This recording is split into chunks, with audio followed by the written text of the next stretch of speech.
Voici une image datant du tout début de la société à la pomme. On peut y voir la future célébrité qu'est Steve Jobs, mais aussi Steve Wozniak, l'ingénieur en chef. Même s'il savait que ce qu'il faisait était une révolution, ce duo ne s'attendait pas à ce que leur entreprise devienne une des plus valorisées dans le monde. Alors comment la toute petite entreprise qui était Apple est devenue une multinationale aux 1000 milliards de dollars? C'est ce qu'on va voir aujourd'hui.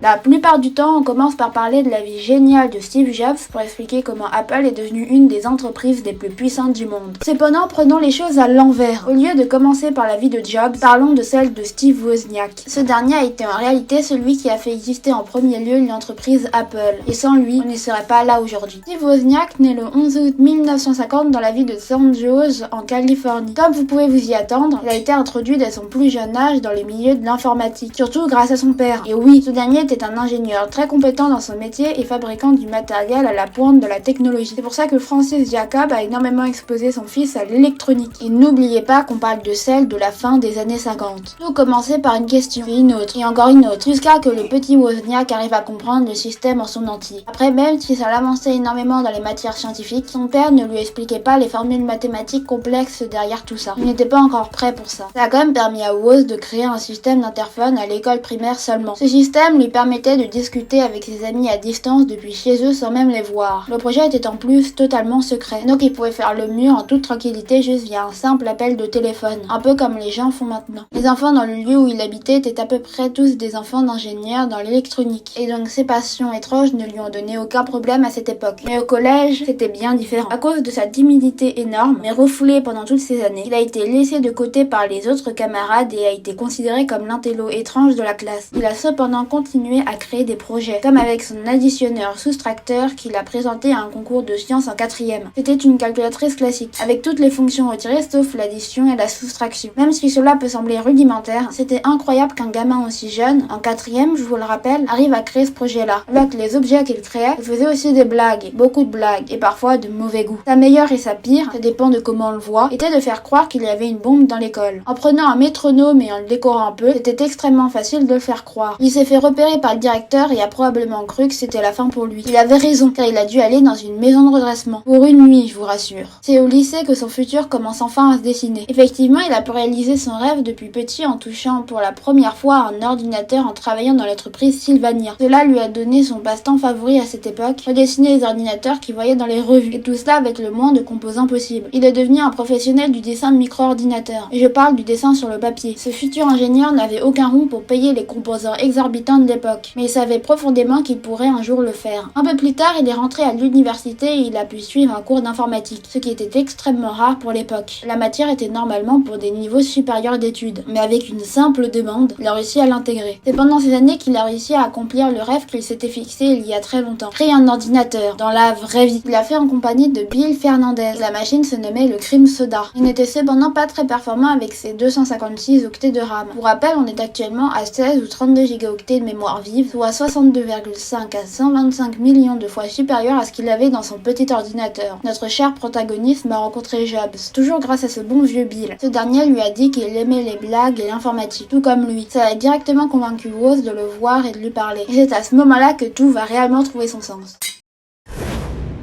Wozniak était abonné à l'époque à de nombreuses revues traitant des sujets sur l'informatique. Et c'est quand il a vu un article sur les Fun Freaks qu'il a commencé à délirer. Des personnes pouvaient téléphoner entièrement gratuitement juste en utilisant des sons et des fréquences spécifiques, ces dernières actionnant des touches du téléphone. Pour ça, ils utilisaient une boîte que l'on nomme Blue Box ou boîte bleue en bon français. Il était possible de le faire seulement en fredonnant, mais il fallait avoir une très bonne oreille et une voix extraordinaire, ce qui n'est souvent que réservé à des personnes aveugles. L'article était fascinant, même aujourd'hui, traitant de tous les aspects de la technique et faisant des interviews des personnes à l'origine du système. On attendait alors un certain Captain Crunch, celui qui était l'ingénieur principal du projet, le plus calé dans le sujet, était dans les tout premiers hackers ou bidouilleurs, comme vous le voulez. En plus de cela, cette équipe n'était pas malveillante. Ils souhaitaient juste trouver des failles dans les systèmes, aller le plus loin possible dans le contrôle et le piratage des systèmes informatiques. C'est comme un jeu pour eux, un amusement ou un passe-temps. La première chose que notre bon vieux Woz a fait a été d'appeler Steve Jobs en lui parlant de l'article. Il lui a dit qu'il serait possible de pirater le réseau informatique pour y passer gratuitement des appels. même internationaux. Les deux étaient extrêmement excités par la nouvelle, et notre groupe d'enfer voulait absolument en créer une. Problème, ils ne savaient pas encore si c'était vrai. Pour Wozniak, c'était entièrement plausible, mais tant qu'ils n'étaient pas sûrs à 100%, il était difficile pour eux de se lancer dans ce projet onéreux. Le duo est alors allé dans la bibliothèque toute proche de chez eux pour peut-être trouver un livre qui parlerait de cela. Quelque temps plus tard, notre cher Woz a enfin eu la confirmation de ce qu'il avait lu dans l'article. Ce détective en herbe avait trouvé un bouquin avec toutes les fréquences de téléphonie marquées dessus. Vous pouvez composer un 1 avec les fréquences 700 puis 900 Hz, un 2 avec 700 puis 1100 Hz, ou un 3 avec les notes correspondant aux fréquences 700 et 1300 Hz. Cela permettait de faire croire au service que l'on appelait un numéro complètement gratuit. Ils étaient extrêmement excités et n'arrêtaient pas de crier dans tous les sens. Et peu de temps après ce moment riche en émotions, la boîte bleue était enfin prête à l'emploi. Leur premier numéro fut dans le comté d'Orange, et c'est un énorme succès. Jobs n'arrivait pas à ne pas montrer son émotion, et criait dans tous les sens. Il disait tout le temps qu'ils appelaient depuis la Californie via une Blue Box. Depuis la Californie. Ce qu'ils ne savaient pas à ce moment-là, c'était que le comté d'Orange était en Californie, et pas ailleurs. Le téléphone pourrait faire des appels interurbains et même dans tout le pays gratuitement. Grâce à cette machine nouvellement créée, les deux ont pu se rapprocher du certain Captain Crunch, celui qui avait donné naissance à cette boîte de piratage et allumé la flamme à nos deux compatriotes. C'était pour Woz incroyable de le voir, disant même par la suite que c'était comme écrire l'histoire avec un grand H, même s'il pouvait être un peu gêné parfois par les manières du Captain. Wozniak est revenu extrêmement tard de cette escapade, mais voulait quand même rentrer chez lui en voiture. C'est alors sur le chemin du retour qu'une chose totalement prévisible arriva.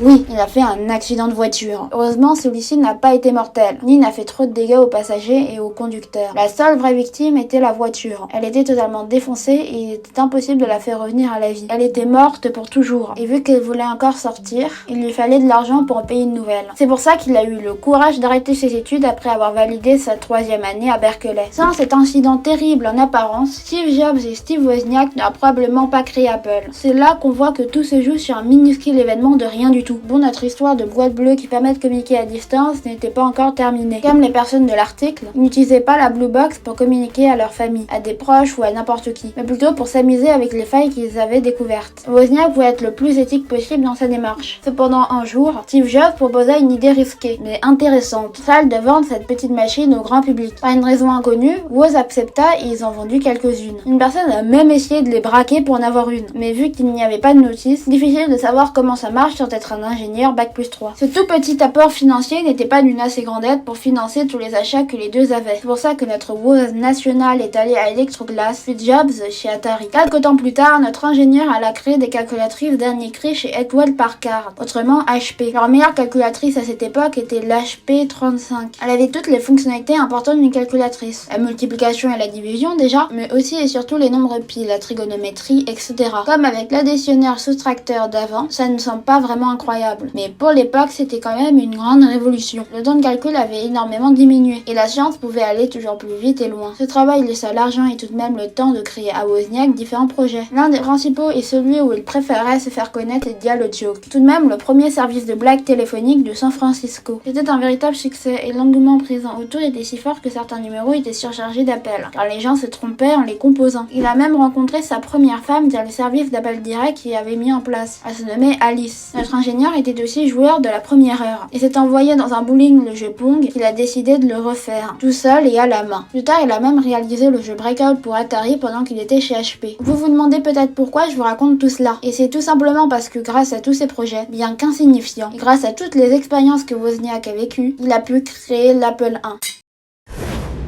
C'est en travaillant dans les bureaux d'HP que Wozniak va recevoir un coup de fil d'un ami du nom d'Allen. Il a commencé à lui parler de l'Homebrew Computer Club. L'ami avait vu une affiche dans l'entreprise qui parlait de ce club, et il a cru qu'on parlait de télévision, encore de terminaux vidéo, ce qui pourrait intéresser énormément notre protagoniste. Oui, avec toutes ses expériences et projets, il avait une grande expertise dans le milieu. Grâce à ses projets de jeux vidéo, il savait comment afficher des choses sur une télévision, et même il avait prototypé la couleur selon son autobiographie. Il a alors décidé d'aller dans le garage dans lequel se passait cet événement, même s'il n'en était normalement pas un. Quand il arrive, il se rend compte que c'était la catastrophe. Il s'est trompé. Il parlait de micro-ordinateur, absolument pas de télévision ou autre chose comme ça. Il discutait de l'Intel 8080, 8008 ou encore du 4004 et il était entièrement largué. Depuis son travail chez HP, il ne s'intéressait surtout pas à la conception d'ordinateurs. C'était quelque chose du passé, quelque chose qu'il avait fait pendant l'université et le lycée. Le groupe parlait d'une chose inconnue pour lui. La conviction forte de ce dernier était d'implanter l'ordinateur chez monsieur et madame tout le monde. Il voulait le démocratiser démocratisé, parce qu'à l'époque, c'était une machine de la taille d'un bureau, d'un frigo ou même d'une pièce entière. Il se décidait presque à partir, mais c'était grâce à une fiche technique de l'Intel 8008 qu'il comprit enfin. Tout semblait s'assembler dans sa tête. Compris aussi que l'Altair, un des micro-ordinateurs à la mode, était quasiment identique au Crim Soda Computer. Juste le processeur était bien plus miniaturisé. En plus de cela, les calculatrices qu'il faisait au travail étaient théoriquement des ordinateurs. Un peu différentes certes, mais dans leur fonctionnement des ordinateurs. Tout ce qu'il avait accompli dans sa vie avait l'impression de mener vers une seule voie, une seule destinée, créer lui-même le meilleur et le plus petit ordinateur possible. Il se nommera un peu plus tard l'Apple I. À cette époque, il n'y avait pas encore d'écran pour les ordinateurs. On utilisait des téléscripteurs qui coûtaient plus qu'un SMIC juste pour savoir ce qui était en train de se passer sur l'ordinateur. Il était impossible à Wozniak de s'en payer un aussi cher seulement pour son ridicule projet. Et vous le savez bien, c'est dans la contrainte que naît le succès. Évidemment, il eut l'idée géniale d'utiliser la télévision qu'il avait chez lui comme interface graphique. Cette idée était génialement bonne, et même dans la pratique, révolutionnaire. Au lieu de débourser tout son PEA pour un simple afficheur coûtant des milliers d'euros, surtout en n'oubliant pas que l'inflation n'était pas encore passée par là, on avait seulement à brancher sa vieille télévision qu'on avait chez nous au port de l'ordinateur et tout était terminé. Couplé à un clavier, ça donnait une toute nouvelle expérience. Il n'y avait pas encore d'interface graphique ressemblant à macOS ou à Windows, car elle a été prototypée bien plus tard, mais c'était fonctionnel et cela très facilement. Pour réaliser à bien ce projet, il fallait déjà choisir un processeur adéquat à notre situation. Celui-ci est le cœur de l'ordinateur. C'est lui qui va faire tous les calculs mathématiques et savoir s'il doit afficher du noir ou du blanc. Le plus logique à prendre au tout début était le Motorola 6800 qui coûtait à cette époque la douce bagatelle de $40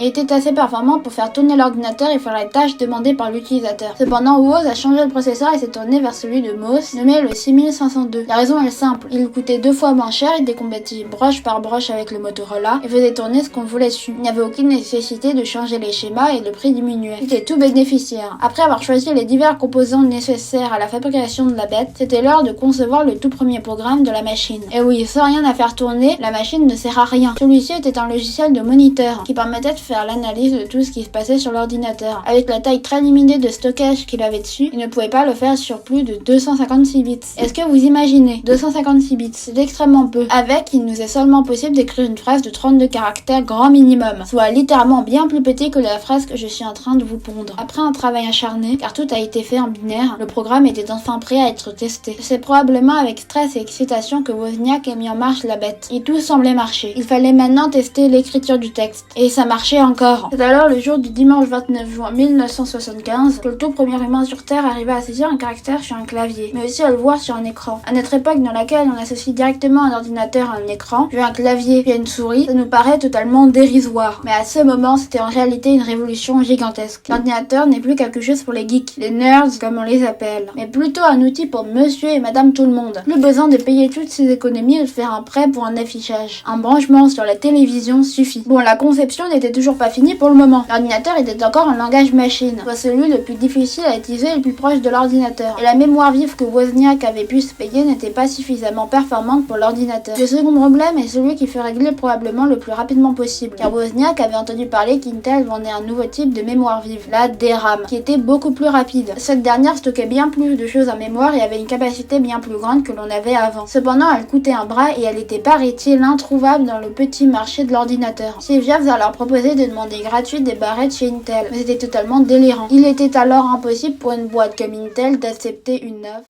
Et oui, Steve Jobs avait parlé avec les commerciaux. Il a réussi à se dégoter des exemplaires complètement gratuits de DRAM chez Intel. Cela prouvait directement les compétences sociales plus élevées de Jobs et le côté marketing qu'il pouvait avoir. Ce dernier a proposé une seconde chose, bien plus délirante et excitante, celle de fabriquer des cartes avec lesquelles les composants sont directement installés puis de les revendre à prix élevé. Wozniak ne voulait pas faire ça à la base. L'objectif était de faire un ordinateur révolutionnaire pour lui-même et de partager ses schémas gratuitement. C'était un investissement beaucoup trop risqué. Mais Steve, friand de risque, réagit en lui disant: tu sais, même si on perd de l'argent, on aura notre société. Pour une fois dans notre vie, on aura notre société. Cela avait fini de convaincre Wozniak. Les deux meilleurs amis pourraient monter une entreprise ensemble. Ils étaient enfin prêts pour cela. Et Jobs aussi. La fabrication des cartes mères allait leur coûter très cher. Il fallait absolument récupérer des fonds. Steve Jobs a alors vendu sa camionnette pour quelques centaines de dollars à quelqu'un, même s'il devait se déplacer à vélo ou à pied. Et Wozniak a mis en vente sa calculatrice HP 65 pour un prix gigantesque de 500 $. Ça fait beaucoup par rapport à aujourd'hui. Il fallait aussi donner un nom pour leur entreprise. Les sources ne sont pas très claires sur ce sujet et disent des choses contradictoires. Mais je vais vous donner la version donnée dans l'autobiographie de Woz. En gros, ça a été tout simplement parce que Jobs aurait passé quelques jours dans l'Apple Orchard. Rien d'incroyable. incroyable. Il fallait aussi quelqu'un d'assez compétent dans le métier d'avocat pour rédiger la fondation de l'entreprise ou même les papiers de base. Notre groupe a alors choisi Ron Wayne. Même si ce n'était pas à la base son métier, elle connaissait tout le vocabulaire judiciaire et ça suffisait à nos acolytes. Il était un peu comme leur troisième associé. Et Ron a rédigé les premières documentations des appareils où imaginait le fameux logo d'Apple avec Newton et le pommier. Cependant, il a quitté l'entreprise très peu de temps après, car Steve Jobs avait tendance à s'endetter pour faire tourner le business. Mauvaise pioche vu ce qui s'est passé par la suite. Il nous reste encore un énorme problème qu'il faut régler absolument. Le langage de programmation. C'est la langue dans laquelle on parle avec la machine. Les ordinateurs ont plutôt le binaire, le C, le Java. Pour le moment, on code dessus avec du langage machine. C'est littéralement le plus dur à maîtriser et le plus archaïque. En gros, elle consiste à envoyer des instructions au processeur. Et pour vous donner un ordre d'idée, ça peut prendre quelques minutes d'additionner deux nombres entre eux. Celui qui fut choisi était le basique, soit en français code d'instruction symbolique universel pour les débutants. Comme son nom l'indique, il est bien plus simple à maîtriser, mais il faut quand même développer son interpréteur. C'est un peu comme le Google Traduction pour l'ordinateur. Il traduit notre basique en instructions compréhensibles par l'ordinateur. Sur le processeur MOS 6502, il n'y avait aucun programme disponible pour faire cela. Wozniak devait alors développer tout ça à la main et sur une feuille de papier, car il n'avait pas d'autre ordinateur. Il lui fallut alors 4 mois pour le créer, mais c'était bon. Le programme n'utilisait d'ailleurs pas les nombres à virgule, mais seulement les nombres entiers entre moins 32 768 et plus 32 767. S'il les avait rajoutés, ça aurait pris bien plus de temps pour concevoir le logiciel, et il pensait que ça suffisait pour créer des programmes ou des jeux vidéo. Comme l'ordinateur est totalement prêt, on peut enfin le lancer au monde entier. Cependant, on a toujours un problème de taille. Wozniak travaille actuellement chez HP, et il ne veut absolument pas quitter l'entreprise. Est-ce qu'il n'y aurait pas un problème à lancer l'ordinateur, car c'est un peu de la concurrence? Pour être sûr, il a demandé aux dirigeants d'entreprise, et ils étaient totalement d'accord et n'imposaient aucun droit sur ce qu'était l'Apple I. Il pouvait alors rester dans cette géniale entreprise tout en vendant ce produit révolutionnaire. Il nous manque encore le prix, chose fondamentale pour un produit. Ils ont alors choisi 666,66 $.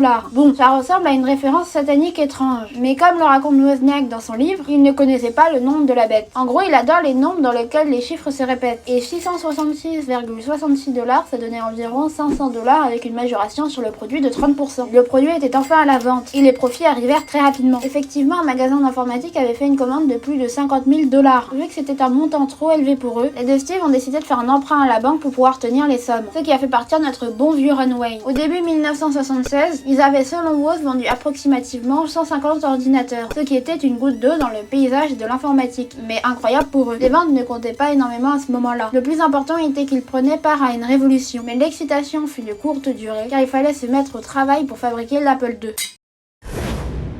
L'Apple I était en réalité un test. Il n'avait ni la couleur, ni la haute résolution graphique, ni le son, ni les manettes pour pouvoir jouer ou encore n'avait pas de coque fournie de base. L'ordinateur Apple II devait alors combiner toutes ces fonctionnalités dans un ordinateur très compact et qui n'est pas extrêmement cher par rapport au reste de la concurrence. Cet ordinateur devait être celui qu'on retrouve dans toutes les entreprises, voire dans tous les foyers du monde entier. Commençons la présentation à l'envers et parlons de la coque en plastique. Elle était absolument nécessaire pour que l'ordinateur devienne celui que le grand public utilisera. Garder des circuits imprimés visibles de tous et demander aux propriétaires de faire eux-mêmes une boîte pour le stocker, ça donnait une mauvaise image et ce n'était pas possible à leurs yeux. Après quelques recherches, ils ont opté pour des coques en plastique car elles sont résistantes et pas difficiles à faire. En plus, leur producteur pouvait en faire à assez grande échelle. L'ordinateur devait aussi apporter pour la première fois la couleur, parce qu'un écran en noir et blanc, ça n'était pas très beau. Cela n'a pas pris trop de temps à notre ingénieur Wozniak, qui avait déjà, comme je l'ai dit avant, eu de l'expérience dans les télévisions. En analysant certains produits, il avait réussi à trouver une technique pour en afficher, et cela bien avant. Cependant, ce n'était pas la panacée, car il y avait 16 ou 6 couleurs, mais ça suffisait.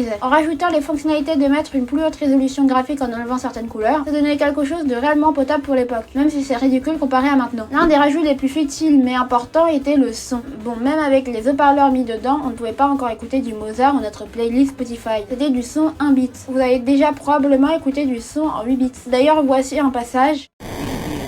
Imaginez ça en 1 bit, mais c'est quand même la première fois qu'on voyait ça dans un ordinateur du grand public, et donc c'était vraisemblablement impressionnant. L'Apple II était tout de même à la base quelque chose fait pour les nerds, les mangeurs de grosses cartes graphiques. Le jeu était alors évidemment une des composantes principales de cet ordinateur, surtout grâce au langage basique qui permettait d'en faire assez rapidement. Pour se rapprocher encore plus des consoles de jeux vidéo d'arcade ou à la maison, les manettes de jeu étaient directement fournies dans la boîte. On pouvait alors faire tourner des vrais jeux vidéo d'arcade en couleur sur un ordinateur, ce qui était une véritable véritable révolution dans le monde des gamers, essentiellement pour l'époque. Le plus gros problème avec cette machine était qu'elle coûtait un prix astronomique à produire, ce qui se voit sur le prix du produit. 1298 $, soit environ 6270 $ si on compte l'inflation. Avec ça, on peut s'acheter 1,8 Vision Pro, alors qu'il est déjà hors de prix. Il leur fallait alors un investisseur principal. Après avoir cherché un peu et avoir essuyé des refus, notre duo a trouvé Mike Markula. Cette personne était réellement emballée par cette technologie, même presque un peu plus qu'eux, et il croyait vraiment que ça allait être une révolution. Il voyait l'ordinateur chez le grand public et discutait de ça avec très bon sens. À la fin de la discussion, il a carrément dit que dans 2 ans top chrono, ils seront au minimum dans le top 500 des premières entreprises dans tous les États-Unis. Pour les deux amis, cela semblait impossible, mais Mike a eu raison, et même trop raison. Comme cet homme d'affaires y croyait absolument, il investit plus de 250 000 $ pour fabriquer plus de 1000 ordinateurs. Cependant, gros coup de tonnerre. Mike veut absolument que Wozniak quitte l'entreprise HP. Pour notre ingénieur brillant dans son métier, c'était impossible. Il s'était promis de rester toute sa vie dans cette entreprise. Il ne voulait pas la quitter. Il ne voulait pas devenir un gars du marketing. Obstiné dans cette entreprise qui lui apportait tant, Woz a alors refusé. L'histoire aurait pu s'arrêter ici, avec Wozniak et Jobs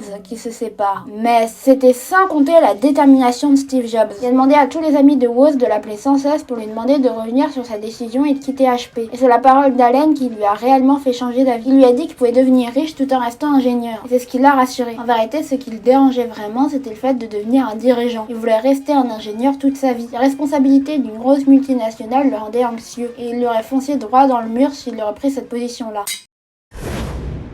L'Apple II est devenu logiquement l'un des ordinateurs les plus connus de son époque, et en plus très rapidement. C'était un ordinateur prêt directement à l'installation et qu'on pouvait utiliser sans grosse difficulté. Il n'était pas comme les anciens ordinateurs qui demandaient une quantité folle de matériel pour faire tout fonctionner et avec lesquels il nous fallait un bac plus 19 ingénieurs. En plus, ce succès ne vient pas seulement que de sa simplicité, mais plutôt d'un logiciel en particulier qui est assez étrange au premier abord. Musical. Celui-ci était l'ancêtre du tableur commercial. Il ressemblait un peu à l'Excel qu'on a maintenant sur les ordinateurs. Grâce à celui-ci, vous pouvez faire des prévisions de vente et notamment des calculs de comptabilité. De manière inattendue pour Apple, ce logiciel si performant ne marchait que pour une seule machine, l'Apple II. C'est grâce à une caractéristique technique importante qu'il était le seul ordinateur actuellement disponible sur le marché avec suffisamment de mémoire vive. Cela l'a transformé en ordinateur pour les commerciaux plutôt que les joueurs. C'était donc en 1981 la mode des micro-ordinateurs, plus généralement des ordinateurs. Tout le monde se faisait des scénarios du futur et se demandait comment ça allait révolutionner nos usages. Grâce à ça, les deux créateurs sont devenus très riches, mais vraiment très riches.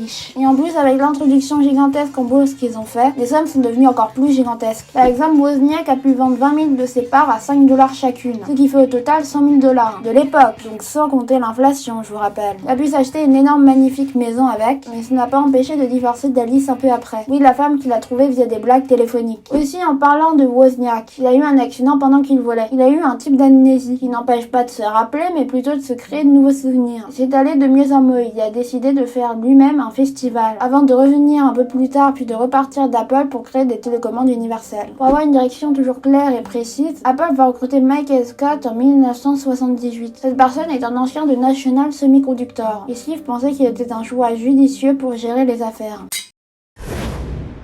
Malgré ce succès incroyable, il fallait encore continuer. Les concurrents ont un retard astronomique certes, mais en se reposant sur ses lauriers, ils vont vite rattraper Apple. C'est dans cette optique que va sortir l'Apple III, qui fait une catastrophe monumentale par rapport au succès d'avant. L'ordinateur était déjà composé de 128 kilooctets de RAM et d'un processeur nommé Cinertec 6502A. Avec ses composants, il était orienté vers le milieu professionnel. Cependant, ce n'est pas ça qui a causé le plus gros problème. La particularité qui a causé la disparition sur le marché du produit a été la volonté de Steve Jobs d'enlever les ventilateurs de l'ordinateur. C'était sur le papier une idée fantastique. Et vous savez qu'aujourd'hui, des gens sont prêts à payer des centaines, voire des milliers d'euros parfois pour avoir un ordinateur qui ne fasse aucun bruit. Et ils ont raison. Le bruit d'un Mac Mini M2 est incroyable tellement le ventilateur ne va pas vite. L'origine de la difficulté technique vient plutôt d'un phénomène particulier, la dilatation thermique. En gros, les cartes électroniques vont se dilater sous l'effet de la chaleur. Et alors, elles vont se bomber. Lors de la remise hors tension, elles reviennent à un état d'origine, mais pas exactement le même qu'avant. Au fur et à mesure, ça peut causer des dommages. L'ordinateur va alors être considéré comme peu fiable par la plupart des gens, et donc rejeté par le marché. Le véritable souci avec Apple a été sa volonté d'entre guillemets rentabiliser la création de l'Apple III. On se trouve là énormément dans le cas du biais des coûts récupérables. On a dépensé beaucoup d'argent, donc on dépense encore plus sous en sachant que ça ne va mener à rien. Selon Wozniak, la volonté de promouvoir au maximum l'Apple III par les commerciaux pour en avoir du bénéfice a en réalité fait perdre des millions à l'entreprise. Même en connaissance biais, les publicitaires ou même la comptabilité n'a pas remarqué que c'était un gouffre gigantesque à argent. Ils auraient pu faire faire un 4e et tout recommencer sur des bases saines. Ou même recommander dans des publicités le 2 qui se vendait toujours extrêmement bien. Cependant, ils ont préféré tenir leur position sans le moindre sens. Après un certain moment dans l'erreur, ils se sont quand même rendus compte de celle-ci. Apple a alors retiré le produit de l'existence du marché. C'est là où ils ont commencé à faire différents modèles alternatifs du deuxième ordinateur d'Apple. Apple II, Apple II Plus, Apple IIe, Apple IIe Enhanced, Apple II GS ou même Apple II C+. Attrapez-les tous, comme dit Sacha. En plus de toute cette collection, il devait y avoir un Apple IIX. Ces ordinateurs devaient être les NEC Plus Ultra avec 24 bits de couleur, un vrai moniteur et enfin du vrai son. Pas un vieil haut-parleur 1 bit. Il a été abandonné après un petit moment et a été converti en Apple II GS. Le souci principal était que l'entreprise essayait de trop surfer sur la bague gigantesque que Wozniak avait repérée puis créée avec son ordinateur Apple II. Cependant, elle va devoir vite se démarquer pour éviter de se faire dévorer par les concurrents qui les guettent. Les ordinateurs d'Apple, même historiquement plus simples que les autres machines, restaient quand même très austères pour n'importe qui. Il fallait tout faire via un clavier sans souris, et on devait taper des commandes et marquer du code pour faire tout bien fonctionner. On n'avait pas encore atteint à ce moment-là le rêve d'une interface accessible pour tout le monde. Le mois de décembre 1979, Jobs et certains de ses employés analysent une démonstration d'une des premières interfaces graphiques avec une souris. Le groupe découvre ça au Xerox PARC grâce à des petits accords qu'ils ont fait entre les deux entreprises. Pour Steve Jobs, c'était une complète révolution. Il fallait absolument à l'entreprise que les ordinateurs soit sur un système d'exploitation avec une interface utilisateur propre. En rentrant dans leur bureau, les employés d'Apple se sont mis au boulot et ont fait une interface graphique à leur sauce, tout en essayant de garder l'esprit de celui que Xerox avait fait. La souris était alors une véritable révolution dans l'intuitivité. Au lieu de juste écrire et bouger via son clavier, on pouvait tenir un objet à côté de notre main qui actionnait des choses précisément là où on le voulait. Elle sera par la suite une des bases fondamentales dans la plupart des systèmes d'exploitation d'après et même de nos jours. Le premier ordinateur à utiliser cette fameuse interface graphique fut l'Apple IIe en 1983. Sa composition était simple. Il avait un processeur Motorola 6800 à 5 MHz qui faisait tous les calculs, 1 mégaoctet de RAM, un disque dur de 5 mégaoctets et était sous Lisa OS, un des tout premiers systèmes qui permettait de faire du multitâche. On aurait pu penser qu'il deviendrait une révolution majeure, un standard dans l'industrie. Mais une cause l'a détruit pour toujours, son prix. Vous vous souvenez des 1298 $ d'avant sans inflation? Et bien là, on est avec 9995 $. C'est gigantesque. En mettant tout en euros et en comptant l'inflation, on se trouve avec un ordinateur de plus de 24 500 €. Même si c'était un ordinateur de l'époque, c'est quand même aberrant pour 99,9% des gens qui habitent sur cette planète. Il est alors réservé pour des gens fortunés. Au moins, le Lisa servira de base pour développer des logiciels sur le nouvel ordinateur tout en main d'Apple, le Macintosh. Elle a été conçue à la base comme un ordinateur extrêmement simple d'utilisation et peu cher par rapport au reste des ordinateurs sur le marché de l'électronique. Effectivement, le Macintosh 128K coûtait 2495 $ aux États-Unis, soit 7000 $ en calculant l'inflation. Beaucoup pour maintenant quand même, mais pas trop pour l'époque. Il avait des caractéristiques similaires aux anciens ordinateurs d'Apple, et notamment au Lisa et à l'Apple III. Il était aussi livré avec le système 1, le tout premier système d'exploitation de la série macOS. Cet ordinateur sera annoncé en grande pompe par Apple lors du Super Bowl avec le spot 1984 réalisé par le célèbre Ridley Scott. On ouvre sur un monde dystopique, précisément celui de 1984 de George Orwell, où le méchant IBM parle à ses serviteurs. Son but est de dominer le marché. Une femme court avec un marteau et se lance sur la télévision quand IBM dit qu'ils régneront sur le monde. Et le public autour qui parle est impressionné. Cette simple petite publicité lance d'autres publicités non produites par Apple où le produit n'est pas exposé directement. L'entreprise reprend un tout petit peu du poids de la bague grâce à ses ordinateurs dernier cri, car les retours sont extrêmement positifs et les ventes sont grandes. Le côté peu cher et facile à prendre en main de la machine fascine énormément de monde qui commence à l'adopter chez eux. Les modèles vont commencer à s'enchaîner petit à petit, mais la mort guette Apple. Ce que je ne vous ai pas dit pour le moment, c'est que Mike Scott, l'ancien président d'Apple, a un jour décidé de virer un nombre gigantesque de personnes, juste comme ça, sans véritable raison. Encore moins prévisible que le multimilliardaire Elon Musk avec X, le conseil d'administration a décidé de le faire partir de l'entreprise, car ils avaient pris peur. Le président de la boîte vire arbitrairement des gens sans discuter avec ceux qui possèdent l'entreprise. Il a alors été remplacé rapidement par John Sculley en 1983, l'ancien directeur général d'une marque qui fait de l'eau avec du sucre, Pepsi. Cependant, les relations entre Jobs et Sculley vont devenir de plus en plus tendues au fil du temps qui passe. Leur vision du futur est entièrement opposée et les ventes sont en train de diminuer drastiquement. Jobs pensait alors que Sculley allait se faire dégager, mais c'est l'inverse qui s'est passé en premier. Sculley a réussi à se mettre le conseil d'administration de l'entreprise de son côté et ce dernier a limité énormément les droits que Jobs avait dans l'entreprise. Il a alors mis de côté même s'il a fondé le business. C'est pour ça que dans le mois de septembre 1985, Steve Jobs va partir d'Apple pour aller fonder sa propre société nommée Next, dans laquelle il commence par créer des ordinateurs très performants médicaments et des logiciels. Il veut aussi devenir patron de Pixar, qui fera notamment Toy Story. Mais c'est une autre histoire. Apple, de l'autre côté, va pendant ce temps ralentir doucement, mais sûrement. Et son inertie va perdre énormément en vitesse. Microsoft leur prenait en plus énormément du marché. La faillite approche pour la multinationale et sans action majeure, elle est prise comme un rat.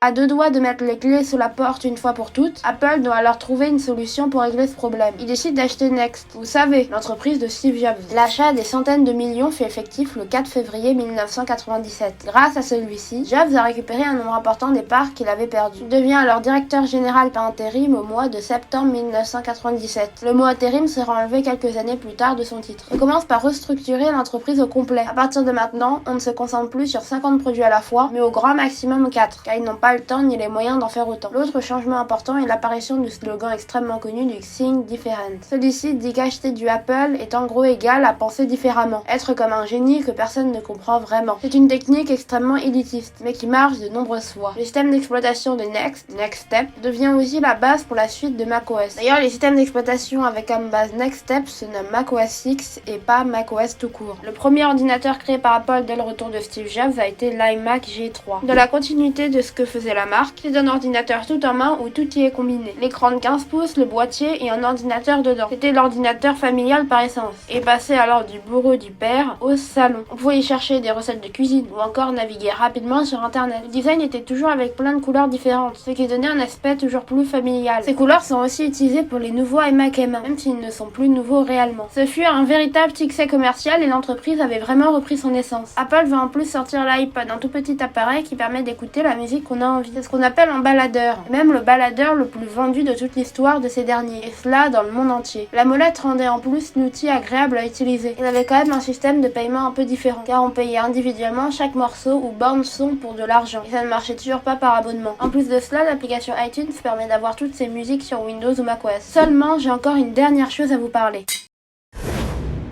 This is a day I've been looking forward to for 2.5 years. Cette partie ne sera pas très longue, car ce produit, vous le connaissez très bien. Environ 14% de mes spectateurs en ont un dans leurs mains, et plus de 60% ou au moins quelque chose de similaire. Je parle bien entendu de l'iPhone. Pensé à la base pour être une fusion d'un téléphone, d'un communicateur sur internet et d'un iPod Touch, il était l'outil parfait pour la plupart des consommateurs. Depuis l'annonce par Steve Jobs en 2007, on est arrivé à l'iPhone 15. Si on compte tous les modèles différents avec les Pro, les Max ou les SE, on se trouve avec 45 smartphones différents disponible à la vente. C'est un nombre astronomique. Ce succès vient avant tout d'un aspect incroyable que les smartphones des autres marques n'avaient pas à cette époque. C'est la facilité d'utilisation. Le tactile permettait une intuitivité hors pair, mais aussi la mise en place d'un écran gigantesque. Ce dernier permet aussi d'avoir un réel ordinateur dans notre main. On peut se divertir, communiquer à distance, gérer sa domotique, monter des vidéos, et je passe énormément d'utilisation. Je pourrais vous raconter tous les secrets de design et d'interface, tous les problèmes rencontrés pendant la conception, mais vous en connaissez déjà certains, et vous n'êtes pas venu ici pour le savoir. Ce qu'on connaît un tout petit peu moins, c'est la suite et peut-être fin de cette histoire.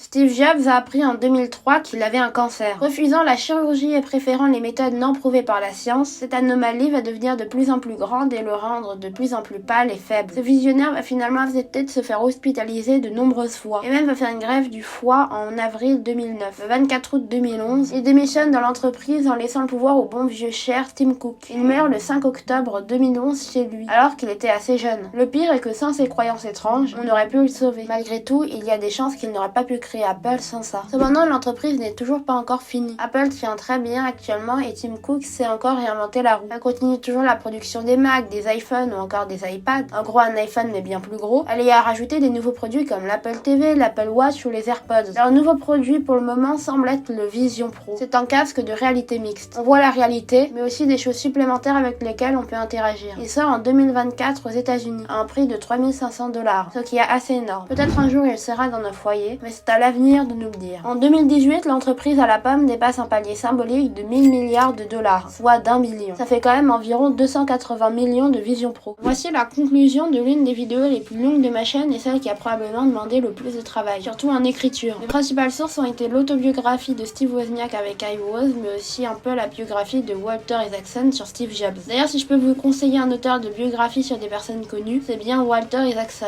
Je suis par exemple en train de lire celle sur Elon Musk qu'il a faite, et c'est génial. En tout cas, vous pouvez vous abonner, liker ou même regarder ma vidéo sur Enigma.